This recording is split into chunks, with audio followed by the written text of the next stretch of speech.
Was that a rat or a mouse? Oh, it was a mouse.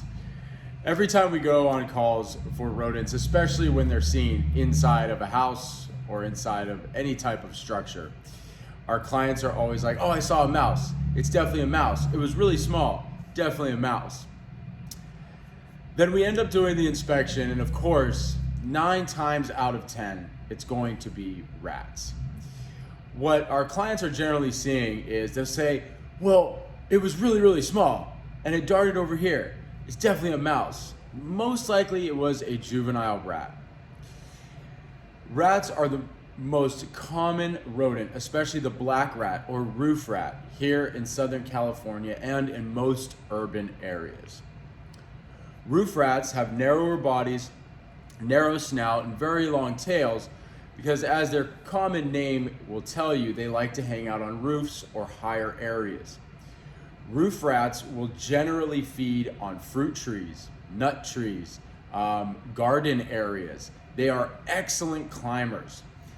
They like to use fence lines, tree limbs, even power lines to access a structure. So here in Southern California, we have a lot of citrus trees. Almost every property has a citrus tree on it. And if that citrus tree touches that roof line, that acts like a bridge for that roof rat or black rat to take that fence line onto that tree and right onto your roof. And over time, they can find and or make a way into your attic space.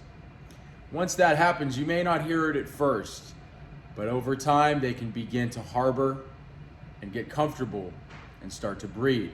That can lead to a larger issue. Going back to what did I see, a rat or a mouse? Juvenile rats generally are more exploratory, trying to make their way in the world, just like us adults and our human kids do as well. They often get mistaken because a juvenile rat is generally about the same body size as a full-grown mouse. However, juvenile rats will have far longer tails, and they will have smaller ears with a narrower face and snout. Also, the droppings are extremely different. Rat droppings are larger, more oval shaped, while mouse droppings are very tiny and will generally have round edges also. It's very, very rare to have mice, again, in an urban setting like here in Southern California. Where you're going to see mice is more in a rural setting, a hillside, a field area, farm type. That's generally where you're going to see mice. Not to say it doesn't happen here, but it is very, very rare. The other type of rat that's common in our Southern California area is what's called Norway rats or wood rats. They kind of get confused. There's a little bit of a difference there, but they generally behave and act the same. Norway rats and wood rats prefer in-ground burrowing. They're a lot larger.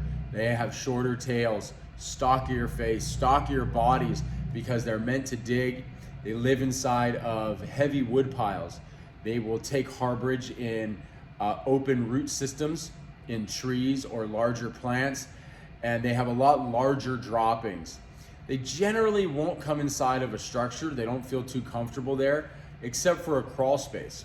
Generally, you can find Norway rats beginning to harbor in a crawl space area, but they're not strong climbers, so they can't make it up trees or up utility lines to access the attic, crawl space, and maybe interior areas of a structure.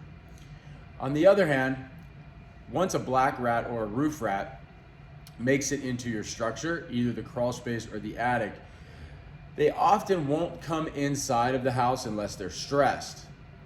Generally, that will happen from the crawl space.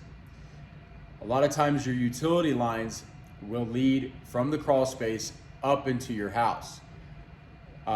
For example, underneath a kitchen sink, what happens a lot of times is they'll make the hole this big, but the pipe's only this big, leaving a gap around that pipe for that rat to walk on top of the pipe, up into the wall void, and underneath your kitchen sink.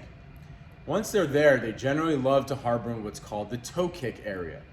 This area is the void anywhere from 2 to 4 inches high, where the bottom of your cabinet is above the floor of your kitchen. That toe kick area is generally wide open underneath, It's dark, it's very secluded. It's a great spot for rats to set up base, to then matriculate from that toe kick area out into the kitchen where now they have found a food source. Especially if you have a dishwasher. This is even a more attractive harborage area because dishwashers generally will have some type of insulating material around it. It's warm, it's dark, and sometimes if there's moisture back there, that offers a water source. Also, toe kicks are not always sealed the whole way around. Generally, where the corners meet, there will be a gap, and the rats can get out of that toe kick area, and now they're in your kitchen. Or they can come around to the sides of your dishwasher and again, make it through there and out into the kitchen. A lot of times we'll have clients say, I saw the rat in my dining room and it ran into the kitchen and I followed it, and then poof, it disappeared. What happened? Where'd it go? I looked forever. What happened there was that rat ducked right up into that toe kick and it disappeared. And most people don't bend down far enough and under to see that opening. If that's the case, definitely a call to a pest management professional is warranted.